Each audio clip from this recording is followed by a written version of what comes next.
Hello friends, welcome to my sweet cooking Odia recipe की आपण समस्त को स्वागत।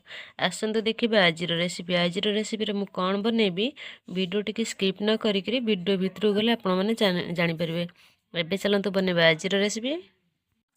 एठी मु किछि काबुली बुट आ मटर को बतुरे नहीं।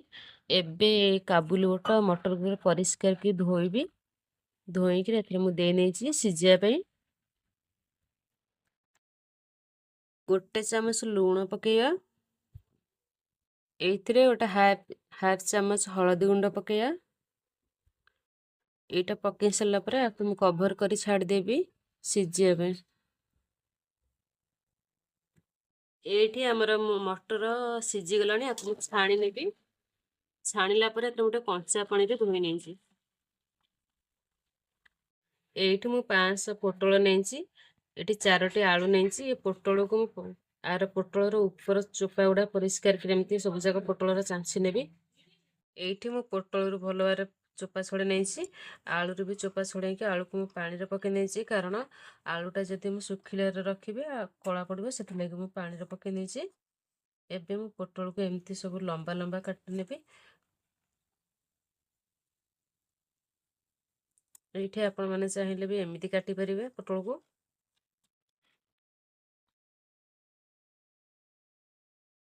एठी मु पोटल सब काटी देछि। एबे मु आलू को काटी नेबी। आलू को मु एई साइज रे सब काटिबी। आपण मानको जदि एमिति पसंद नथिबा आलू एमिति भी काटी परिबे। एठी मु पोटल को एमती सब काटी के रखी देछि। आलू को भी काटी देछि। आकु गोटे साइड को रखी दबा। एबे गैस पाखु जिबा। एठी मोर तेलटा गरम हे गलानी। एथरे मु पोटल को पके भाजी देबे। एठी पोटल हाफ चामच लूण पके के भाजीबा। एठी मोर पोटलटा हे गलानी। आपको बेसी रेड कलर कर भाजीनी। आपको गोटे प्लेट को तो बाहर कर नउछि।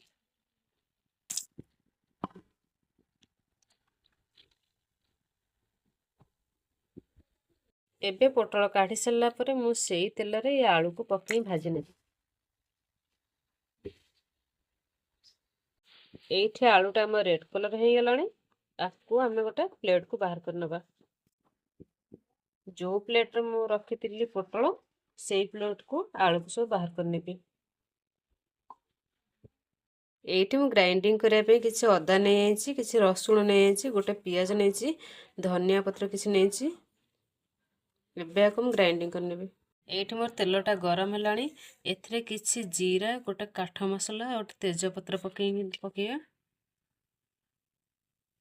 एठी मु 2टा कंचा लंका काटी नेछि, 3टी पियाज काटी नेछि। एबे एथिरे मु पकेइबी। एबे एथिरे मु आधा चामच लूण पकेइबी। जेहेतु हमें पोटल लूण पकेइ थले मटर सिजरे भी लूण पकेइ थले सेथि पय मु एठी आधा चामच लूण पकेइछि। एठी मोर पियाजटा ब्राउन कलर हे गलानी। एथिरे मु टमाटो प्यूरी की दे देबी।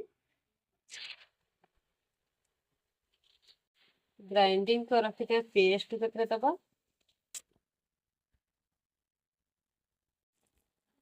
हळदी गुंड गोटे चामच देबी। एठी गोटे चामच धनिया पाउडर देली। जेहेतु मैं कंचा लंका काटी पकई से मुझे आधा चामच लंका गुंड पकई। गोटे चामच गरम मसला।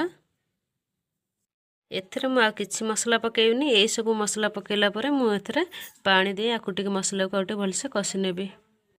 एठी हमर मसलाटा कषा भलसे हे गलानी। एथिरे मु रखिथिबा पोटल, आलू आ मटर को पकेइके आउटे कसी नेबी। एबे एथरे मु पानी देबी। एठी मोर तरकारीटा हे गलानी। एथिरे धनिया पत्र पकेइकरी गैसटा को बंद कर दबा। एठी रेडी हेछि मोर तरकारी। देखंतु केते सुंदर देखा जाउछि। थरटे एमिति तरकारी बनै खांतु। केमिति लाଗୁଛି मते कमेंट सेक्शन में जणाइबे। जदि मो वीडियोटी भलो लागुथे त लाइक कमेंट शेयर करिवे। रहूछि पुणी देखा गोटे न्यू रेसिपी रे।